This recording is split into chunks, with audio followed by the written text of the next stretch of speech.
The Atlanta child murders, a community in fear. The Atlanta child murders gripped a city in fear and exposed deep societal issues. Join us as we recount the tragic events and the quest for justice.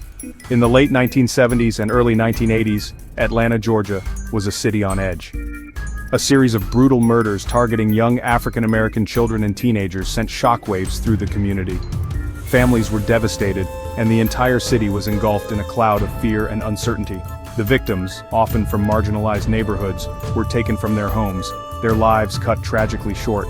As the body count rose, the urgency to find the perpetrator intensified. Law enforcement agencies, community leaders, and concerned citizens banded together in a desperate search for answers. The media coverage was relentless, bringing national attention to the plight of Atlanta's most vulnerable residents. This dark chapter in Atlanta's history not only highlighted the racial and economic disparities within the city, but also tested the resilience and unity of its people. The quest for justice was fraught with challenges, controversies, and heart-wrenching moments. Through this series, we will delve deep into the investigation, the suspects, the trials, and the aftermath. We will hear from those who lived through the terror, the families of the victims, and the officials who worked tirelessly to bring closure to a grieving community. Join us as we explore the complexities and the enduring impact of the Atlanta child murders. Between 1979 and 1981, at least 28 African-American children and young adults were murdered in Atlanta, creating an atmosphere of fear and suspicion.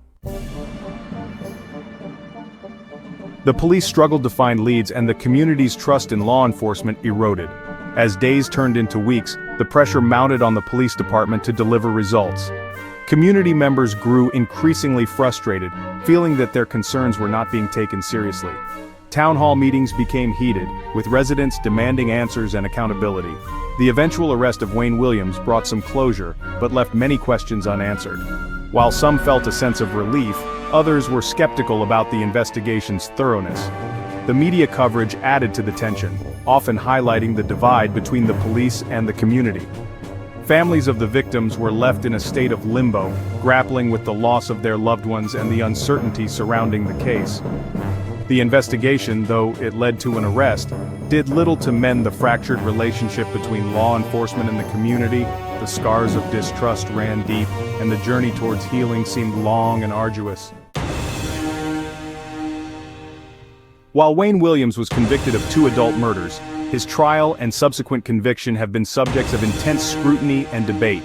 Williams was also linked to many of the child cases in the Atlanta child murders, a series of tragic events that shook the community to its core. Despite the conviction, doubts about his guilt in all the murders persist to this day. Many believe that the evidence presented was circumstantial, and that the true perpetrator or perpetrators might still be at large. The families of the victims continue to seek closure, and some have voiced their belief that justice was not fully served. Over the years, new theories and potential suspects have emerged, but none have definitively replaced Williams as the primary suspect. The case remains one of the most controversial and haunting in American criminal history, leaving a lasting impact on the city of Atlanta and the nation as a whole. The Atlanta child murders case highlights the complexities of justice and the enduring impact on the community. The Atlanta child murders serve as a reminder of the importance of community trust and thorough investigations in solving crimes. Thank you for watching. If you enjoyed this video, please like, share, and subscribe for more true crime stories. Until next time, stay curious and stay safe.